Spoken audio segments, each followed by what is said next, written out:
Hello everyone, welcome back to the channel. ಈ ವಿಡಿಯೋದಲ್ಲಿ ನಾವು ಪೈಥಾಗೊರಸ್ ಥಿಯರಮ್ ಬಗ್ಗೆ ಟೋಟಲ್ ಪ್ರೂಫ್ ಆಗಿರುವಂಥದ್ದು 5 ಮಾರ್ಕ್. ಈ ಕ್ವಶನ್ ಬಂದರೆ 5 ಮಾರ್ಕ್ಸನ್ನು ಯಾವ ರೀತಿಯಾಗಿ ಪಡಿಬೇಕು, 100% ನಮಗೆ 5 ಮಾರ್ಕ್ಸ್ ಬರಲೇಬೇಕು. ಆ ರೀತಿಯಾಗಿರುವಂಥ ಅಪ್ರೋಚನ್ನು ಇದರಲ್ಲಿ ಮಾಡೋಣ. First of all Pythagoras theorem ಕೇಳಿದಾಗ ಸ್ಟೇಟ್ಮೆಂಟ್ ಅಂದರೂ ಬರೀಲೇಬೇಕು. ಮೊದಲೇ ಅದನ್ನು ಟೈಪ್ ಮಾಡಿಟ್ಟಿದ್ದೀನಿ. ಏನು ಹೇಳಿ ಅದು? In a right triangle square of hypotenuse is equal to the sum of squares of other 2 sides. Okay, ಇದು ಸ್ಟೇಟ್ಮೆಂಟ್ ಇದೆ, ಇದಂತೂ ನಿಮ್ಗೆ ಗೊತ್ತಿರಲೇಬೇಕು. ಇದಾದಮೇಲೆ ಇಮಿಡಿಯೇಟಾಗಿ ಡೈಗ್ರಾಮನ್ನು ತೆಗಿಬೇಕು ನೀವು. ಹೌದಾ? ಸೊ ಡೈಗ್ರಾಮನ್ನು ಯಾವ ರೀತಿಯಾಗಿ ತೆಗಿತೀರಾ? ಈ ರೀತಿ ಡೈಗ್ರಾಮನ್ನು ತೆಗೀರಿ. ಹೌದಾ? ಫಸ್ಟ್ ಆಫ್ ಆಲ್ ಒಂದು ರೈಟ್ ಆ್ಯಂಗಲ್ ಟ್ರ್ಯಾಂಗಲನ್ನು ಈ ರೀತಿಯಾಗಿ ನೀವು ತೆಗಿಬೇಕು ಇದಕ್ಕೆ. ಹೌದಾ? ಸೊ ತೆಗೆದಾದ್ಮೇಲೆ ಇದಕ್ಕೆ ಹೆಸರನ್ನು ಕೊಡಿ. ಇದಕ್ಕೆ ಎ ಅನ್ನಿ, ಆಮೇಲೆ ಇದಕ್ಕೆ ಬಿ ಅನ್ನಿ, ಇದಕ್ಕೆ ಸಿ ಅನ್ನಿ. ಇದು ಬಿ ಅನ್ನುವಂಥದ್ದು 90 ಡಿಗ್ರಿ ಆಗಿದೆ. ಇಲ್ಲೇ ಸೈಡ್ಗೆ ಗಿವನ್ ಬರೋದು ಬಿಡಿ. ಹೌದಾ? ಏನು ಗಿವನ್ ಅಂತ ಏನನ್ನು ಬರೀರಿ ಹೇಳಿ ನೋಡೋಣ. Angle B is equal to 90 degree ಇದೆ, ಅದನ್ನು ಮೆನ್ಷನ್ ಮಾಡಿಬಿಡಿ. ಆಮೇಲೆ ಟು ಪ್ರೂವ್ ಕೂಡ ಬರೋದು ಬಿಡಿ. ಹೌದಾ? ಟು ಪ್ರೂವ್ ಏನು ಪ್ರೂವ್ ಮಾಡಬೇಕು ಹೇಳಿ? ಇದರಲ್ಲಿ A C square, A C ಅನ್ನುವಂಥದ್ದು ಹೈಪೋಟೆನಸ್ ಇದೆಯಲ್ಲ, A C square is equal to A B square plus B C square, ಇದನ್ನು ಪ್ರೂವ್ ಮಾಡಬೇಕಾಗಿದೆ ಅಂತೇಳಿ ಬರೋದು ಬಿಡಿ. All right. ಸೊ ಇದಾದಮೇಲೆ ಒಂದು ಕನ್ಸ್ಟ್ರಕ್ಷನ್ನ ಮಾಡ್ಕೊಳ್ಬೇಕು ನಾವು. ತುಂಬ ಸಿಂಪಲ್ ಆಗಿರುವಂಥ ಕನ್ಸ್ಟ್ರಕ್ಷನ್ ಆಗಿದೆ ಅದು. ಏನು ಕನ್ಸ್ಟ್ರಕ್ಷನ್ ಹೇಳಿ? ಅದು ಈ ಬಿ ಇಂದ, ಈ ಬಿ ಪಾಯಿಂಟ್ ಇದೆಯಲ್ಲ, ಸೊ ಈ ಬಿ ಇಂದ ಒಂದು ಪರ್ಪೆಂಡಿಕ್ಯುಲರನ್ನು ಈ ರೀತಿಯಾಗಿ ಡ್ರಾ ಮಾಡ್ಕೊಳ್ಬೇಕು ಇಲ್ಲಿಗೆ. ಸೊ ಇದು ಓಕೆ, ಆಲ್ ರೈಟ್. ಸೊ ಈ ಬಿ ಇಂದ ಈ ರೀತಿಯಾಗಿ ಒಂದು ಪರ್ಪೆಂಡಿಕ್ಯುಲರನ್ನು ಡ್ರಾ ಮಾಡ್ಕೊಳ್ಬೇಕು. ಇದಕ್ಕೆ ಡಿ ಅಂತ ಕರಿಬೇಕು. ಆಮೇಲೆ ಈ ಆ್ಯಂಗಲ್ 90 ಡಿಗ್ರಿ ಆಗಿರುತ್ತೆ, ಅಷ್ಟು ನಿಮಗೆ ಐಡಿಯಾ ಇರಲಿ. ಈ ಕಡೆನೂ 90 ಇರುತ್ತೆ, ಈ ಕಡೆ ಕೂಡ 90 ಇರುತ್ತೆ. ಹೌದಾ? ಸೊ ಅದೇನು ಮೆನ್ಷನ್ ಮಾಡೋ ಅವಶ್ಯಕತೆ ಇಲ್ಲ. ಸೊ ಅದಕ್ಕೋಸ್ಕರ ಏನು ಕನ್ಸ್ಟ್ರಕ್ಷನ್ ಅಂದರೆ draw B D perpendicular to A C, ಇಷ್ಟಂತೂ ಬರ್ಕೊಳ್ಳಿ. ಇದು ನೀಟಾಗಿ ಸ್ಟೆಪ್ ಬೈ ಸ್ಟೆಪ್ ಹೋಗಬೇಕು.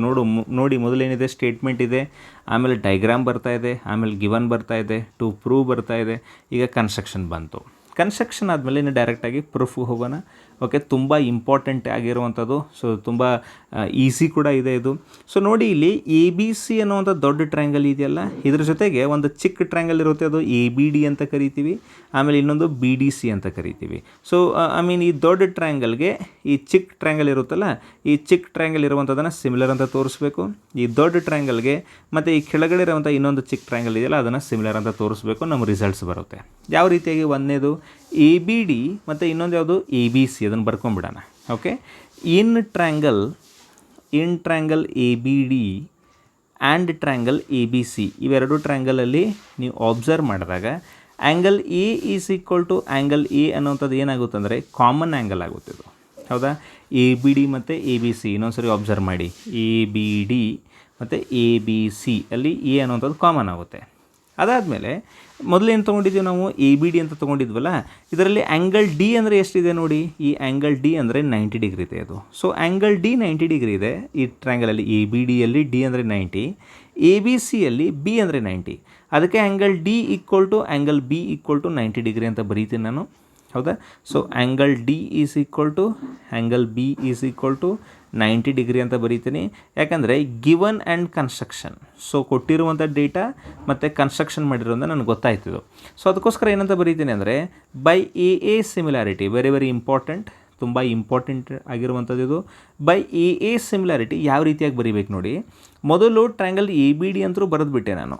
ಟ್ರ್ಯಾಂಗಲ್ ಎ ಬಿ ಡಿ ಇಲ್ಲಿರುವಂಥದ್ದು, A B D is similar to triangle A ಜಾಗಕ್ಕೆ ಏನು ಬರ್ತಾ ಇದೆ? ಏನೇ ಬರ್ತಾ ಇದೆ, ಪರವಾಗಿಲ್ಲ, ಎ ಜಾಗಕ್ಕೆ ಎ ಬರ್ತಾ ಇದೆ. ಹೌದಾ? ಆಮೇಲೆ ಇಲ್ಲಿ ಅಬ್ಸರ್ವ್ ಮಾಡಿ, ಎ ಬಿ ಡಿ ಟ್ರ್ಯಾಂಗಲ್ ಇದೆಯಲ್ಲ, ಸೊ ಈ ಎ ಬಿ ಡಿ ಟ್ರ್ಯಾಂಗಲಲ್ಲಿ ಡಿ ಅಂದರೆ ಏನಿದೆ? 90 ಡಿಗ್ರಿ ಇದೆ. ಅಂದರೆ ಈ ಡಿ ಜಾಗಕ್ಕೆ ಏನು ಬರಬೇಕು? ಎ ಬಿ ಸಿಯಲ್ಲಿ ಬಿ 90 ಇದೆ. ಅಬ್ಸರ್ವ್ ಮಾಡಿ, ಎ ಬಿ ಡಿ ಟ್ರ್ಯಾಂಗಲಲ್ಲಿ ಡಿ 90 ಇದೆ, ಎ ಬಿ ಸಿಯಲ್ಲಿ ಬಿ 90 ಇದೆ. ಅದಕ್ಕೋಸ್ಕರ ಡಿ ಜಾಗಕ್ಕೆ ಬಿ ಬರಬೇಕು. That's very important. So D ಜಾಗಕ್ಕೆ ನಾನು ಏನು ಬರೀತೀನಿ? ಇಲ್ಲಿ ಡಿ ಇದೆಯಲ್ಲ, ಇಲ್ಲಿ ಬಿ ಅಂತ ಬರೀತೀನಿ. ಇನ್ನು ಉಳಿದಿರೋದು ಯಾವುದು? ಸಿ. ಈ ರೀತಿಯಾಗಿ ಬರ್ಕೊಳ್ಬೇಕು. ಈ ಎ ಬಿ ಡಿ ಮತ್ತು ಎ ಬಿ ಸಿ ಬರೆದಿದ್ದೀನಿ ಅಂತ ಹೇಳಿ A B D is similar to A B C ಅಂತ ಬರೆಯೋಕ್ಕೆ ಬರೋದಿಲ್ಲ. A B D is similar to A C B ಅಂತ ಬರೀಬೇಕು. ಹೌದಾ? ಸೊ ಅದಕ್ಕೋಸ್ಕರ ಈಗ ಸೈಡ್ಸ್ಗಳೇನಾಗ್ತವೆ? ಒಂದಕ್ಕೊಂದು ಸಿಮಿಲರ್ ಆಗ್ತವೆ. ಯಾವ್ಯಾವು? A B divided by A C is equal to B D divided by A B. ನೋಡಿ ಇಲ್ಲಿ B D divided by A B ಅಲ್ಲ, B D divided by C B ಆಗುತ್ತೆ. And that is equal to A D. ಇಲ್ಲಿದೆ ನೋಡಿ, A D divided by E D ಜೊತೆಗೆ ಯಾವ್ದು ಬರುತ್ತೆ? A B ಬರುತ್ತೆ. ಹೌದಾ. ಈಗ ಒಂದನೇದು ಮತ್ತು ಮೂರನೇದನ್ನು ಕನ್ಸಿಡರ್ ಮಾಡಿ ಸಪ್ರೇಟಾಗಿ ಬರ್ಕೊಳ್ಳಿ. ಅದನ್ನು ಬರ್ಕೊಂಡ್ರೆ ಏನಾಗುತ್ತೆ, ಅದು A B divided by A C is equal to A D divided by A B ಆಗುತ್ತೆ. ಈ ಎ ಬಿಯನ್ನು ಆ ಕಡೆ ತೊಗೊಂಡು ಬರೋಣ. So A B into A B is equal to A D into A C ಅಂತ ಆಗುತ್ತೆ. A B into A B ಅಂದರೆ ಏನಾಗುತ್ತೆ, A B square. A B square is equal to A D into A C ಆಗುತ್ತೆ. ಇದಕ್ಕೆ equation number 1 ಅಂತ ಬರೀತೇನೆ. ಹೌದಾ. So ಇದೇ ರೀತಿಯಾಗಿ ಇಲ್ಲಿ ಏನು ಮಾಡಿದ್ನಲ್ಲ, ಸೇಮ್ ಕೇಸನ್ನು ಈ ಸಣ್ಣ ಟ್ರ್ಯಾಂಗಲ್, ಇನ್ನೊಂದು ಟ್ರ್ಯಾಂಗಲ್ ಇದೆಯಲ್ಲ ಇಲ್ಲಿದೆ ನೋಡಿ, ಎ ಬಿ ಡಿ ಯಾವ ರೀತಿಯಾಗಿ ಬಂತು ಅದೇ ರೀತಿ ಬಿ ಡಿ ಸಿ ಜೊತೆ ಕೂಡ ಮಾಡಬೇಕು. ಆಲ್ರೈಟ್, ಐ ಆಮ್ ಸಾರಿ, ಧ್ವನಿ ಸ್ವಲ್ಪ ಪ್ರಾಬ್ಲಮ್ ಆಯಿತು. ಸೊ ಬಿ ಡಿ ಸಿ ಇದೆಯಲ್ಲ ಅದು ಕೂಡ ಸೇಮ್ ಈ ಎ ಬಿ ಡಿ ಜೊತೆಗೆ ಯಾವ ರೀತಿ ಮಾಡಿದ್ದಾರೆ ಅದೇ ರೀತಿ ಬಿ ಡಿ ಸಿ ಜೊತೆ ಕೂಡ ಮಾಡಬೇಕು. ಹೌದು, ಯಾವುದೇ ಬಯಾಟ್ ಮಾಡುವಂಥದ್ದಿಲ್ಲ ಇಲ್ಲಿ. ನೀವು ನೀಟಾಗಿ ಇದನ್ನು ಒಂದು ಕಾನ್ಸೆಪ್ಚುವಲ್ ಕ್ಲಾರಿಟಿ ಜೊತೆಗೆ ಹೋಗಬೇಕಾಗುತ್ತೆ. ಸೊ ಯಾವ ರೀತಿಯಾಗಿ ಮಾಡಬೇಕಂತ ಹೇಳಿ ಅದನ್ನು ಮತ್ತೆ ಇಲ್ಲಿ ಬರೀತೀನಿ ನಾನು. ಇನ್ ಟ್ರ್ಯಾಂಗಲ್, ಯಾವ ಟ್ರ್ಯಾಂಗಲ್ ಅದು ಇಲ್ಲಿರುವಂಥದ್ದು, ಇಲ್ಲಿದೆ ನೋಡಿ, ಬಿ ಡಿ ಸಿ ಬರೆಯೋಣ ಅದನ್ನು. In triangle B D C and ಇನ್ನೊಂದು ಟ್ರ್ಯಾಂಗಲ್ ಯಾವುದು ಹೇಳಿ, ಬಿ ಡಿ ಸಿ ಆದಮೇಲೆ ಇನ್ನೊಂದು ಎ ಬಿ ಸಿ ಅನ್ನುವಂಥದ್ದು. ಬಿ ಡಿ ಸಿ ಮತ್ತು ಇನ್ನೊಂದು ಎ ಬಿ ಸಿ, ಇವೆರಡು ಟ್ರ್ಯಾಂಗಲನ್ನು ತೊಗೊಂಡಿದ್ದೀವಿ. ತೊಗೊಂಡಾದ್ಮೇಲೆ ಇಲ್ಲಿ ಒಬ್ಸರ್ವ್ ಮಾಡಿ, ಈ ಸಿ ಅನ್ನುವಂಥದ್ದು ಬಿ ಡಿ ಸಿಯಲ್ಲಿ ಕೂಡ ಸಿ ಇದೆ, ಎ ಬಿ ಸಿಯಲ್ಲಿ ಕೂಡ ಸಿ ಇದೆ. ಅದಕ್ಕೋಸ್ಕರ ಈ ಸಿ ಅನ್ನುವಂಥದ್ದು ಏನಾಗುತ್ತೆ, ಇಲ್ಲಿ ಕಾಮನ್ ಆಗುತ್ತೆ. ಅದಕ್ಕೆ angle C is equal to angle C ಏನಾಯಿತು, ಕಾಮನ್ ಆಯಿತು. ಮೊದಲು ಏನಾಗಿತ್ತು, ಇವೆರಡರಲ್ಲಿ ಎ ಕಾಮನ್ ಆಗಿತ್ತು, ಅದೇ ರೀತಿ ಇಲ್ಲಿ ಸಿ ಕಾಮನ್ ಆಗುತ್ತೆ. ಅದಾದಮೇಲೆ ಇಲ್ಲಿ ಒಬ್ಸರ್ವ್ ಮಾಡಿ, ಬಿ ಡಿ ಸಿಯಲ್ಲಿ ಈ ಡಿ ಅನ್ನುವಂಥದ್ದು ಆ್ಯಂಗಲ್ ಎಷ್ಟಿದೆ, ಇದು 90 ಡಿಗ್ರಿ ಇದೆ. ಆಮೇಲೆ ಎ ಬಿ ಸಿಯಲ್ಲಿ ಎಷ್ಟಿದೆ, ಬಿ ಅನ್ನುವಂಥದ್ದು 90 ಡಿಗ್ರಿ ಇದೆ. ಅದನ್ನೇ ಬರೆದು ಬಿಡಿ. ಏನಂತ ಬರೀರಿ, angle D is equal to angle B is equal to 90 degree. ಯಾಕೆ, ಇದು ಗಿವನ್ ಇದೆ ಆ್ಯಂಡ್ ಮತ್ತೇನಿದೆ, ಕನ್ಸ್ಟ್ರಕ್ಷನ್ ಇದೆ. ಹೌದಾ. ಸೊ ಅದಕ್ಕೋಸ್ಕರ ಬೈ ಎ ಸಿಮಿಲಾರಿಟಿ, ಹೌದಾ, ಬೈ ಎ ಸಿಮಿಲಾರಿಟಿ, ಎ ಸಿಮಿಲಾರಿಟಿಯಿಂದ ಯಾವ್ಯಾವ ಟ್ರ್ಯಾಂಗಲ್ಗಳು ಒಂದಕ್ಕೊಂದು ಸಿಮಿಲರ್ ಆಗ್ತವೆ. ಟ್ರ್ಯಾಂಗಲ್ ಮೊದಲಂತರೂ ಬಿ ಡಿ ಸಿ ಅಂತ ಬರೆದು ಬಿಡ್ತೀನಿ. B D C is similar to triangle. Observe ಮಾಡಿ, ಇಲ್ಲಿ ಬಿ ಡಿ ಸಿ ಜೊತೆಗೆ ಯಾವ್ದು ಬರುತ್ತೆ ಅಂತ ಹೇಳಿ, ಬಿ ಡಿ ಸಿ ಇದೆಯಾ.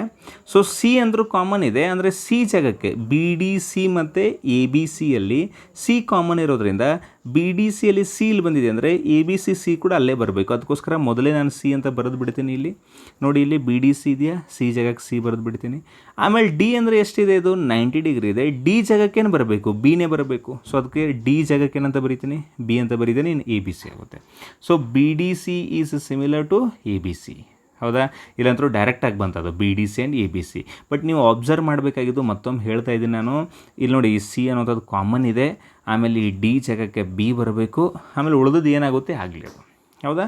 ಸೊ ಇದಾದಮೇಲೆ ನಾನು ಏನಂತ ಬರೀಬೋದು, ನಮ್ಗೆ ಗೊತ್ತಿದೆ ಅದು similar triangle property. So B D divided by A B is equal to D C divided by B C is equal to B C divided by E C ಅಂಥೇಳಿ ನಾನು ಬರೀತಾ ಇದ್ದೀನಿ. ಇಲ್ಲಿ ನೋಡಿ, ಈಗ ಎರಡನೇದು ಮತ್ತು ಮೂರನೇದು ತೊಗೋಬೇಕು, ಯಾಕಂದರೆ ಬಿ ಸಿ ಮತ್ತು ಬಿ ಸಿ ಇದೆ. ಸೊ ಎರಡನೇದು ಮೂರನೇದು ಸಪ್ರೇಟಾಗಿ ಬರ್ಕೊಳ್ಳಿ. So D C divided by B C is equal to B C divided by A C ಆಗುತ್ತೆ. ಸೊ ಡಿ ಸಿ ಅಲ್ಲೇ ಇರಲಿ, ಎ ಸಿ ಈ ಕಡೆ ತೊಗೊಂಡು ಬನ್ನಿ. So B C into B C ಆಗುತ್ತಿದ್ದು. So B C into B C ಏನಿದೆ, B C square ಆಗುತ್ತೆ, ಅದನ್ನು ಈ ಕಡೆ ಬರೀರಿ. So B C square is equal to D C into A C ಅಂತ ಬರೀರಿ. ಈಗ ಈಕ್ವೇಷನ್ ನಂಬರ್ 2 ಆಗುತ್ತೆ. ಹೌದಾ. ಸೊ ಈಗೇನು ಮಾಡಿ, ಆ್ಯಡ್ 1 ಆ್ಯಂಡ್ 2 ಮಾಡಿ. 1 ಮತ್ತು 2 ಎರಡನ್ನು ಆ್ಯಡ್ ಮಾಡಿ. ಆ್ಯಡ್ ಮಾಡಿದ್ರೆ ಏನಾಗುತ್ತಿದ್ದು, ಎ ಬಿ ಸ್ಕ್ವೇರ್ ಅನ್ನುವಂಥದ್ದು ಇಲ್ಲಿದೆ, ಪ್ಲಸ್ ಆ ಕಡೆ ಇರುವಂಥದ್ದು ಬಿ ಸಿ ಸ್ಕ್ವೇರ್ ಆಗಿದೆ, is equal to A D into A C plus D C into A C ಅಂತ ಆಗುತ್ತೆ. ಹೌದಾ. So A B square plus B C square is equal to, ಇಲ್ಲಿ ಎ ಸಿ ಮತ್ತು ಇಲ್ಲಿ ಎ ಸಿ ಕಾಮನ್ ತೆಗಿಬೋದು.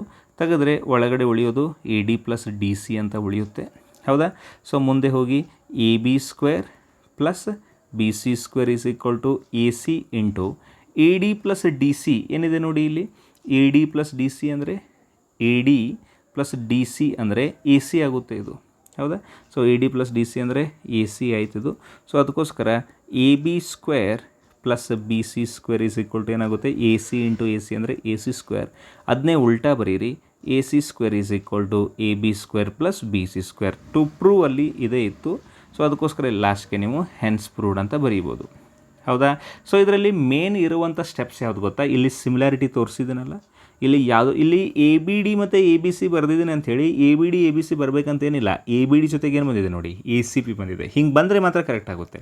So ಅದಕ್ಕೋಸ್ಕರ ಈ ರೀತಿಯಾಗಿ ಮಾಡಿ ಸಿಮಿಲಾರಿಟಿ ಬರ್ಕೊಂಡು ಈ ರೇಷಿಯೋಗಳನ್ನು ತೋರಿಸಿ ಒಂದು ಕಡೆ ಒಂದು ಎ ಬಿ ಸ್ಕ್ವೇರ್ ತರಬೇಕು.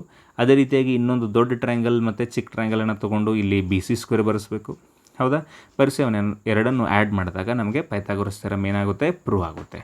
ಆಲ್ರೈಟ್, ಇದು ತುಂಬ ಸಿಂಪಲ್ ಆಗಿರುವಂಥದ್ದು ಕ್ವಶನ್. ಬಟ್ ನೀವೇನಾದರೂ ಸ್ವಲ್ಪ ಮೈ ಮರೆದ್ರೆ ಇದು 5 ಮಾರ್ಕನ್ನು ಕಳ್ಕೊಳ್ಳುವಂಥ ಚಾನ್ಸ್ ಕೂಡ ಇರುತ್ತೆ. ಅದಕ್ಕೋಸ್ಕರ ಕೇರ್ಫುಲ್ಲಾಗಿ ಈ ಪ್ರಾಬ್ಲಮನ್ನು ಸಾಲ್ವ್ ಮಾಡಿ.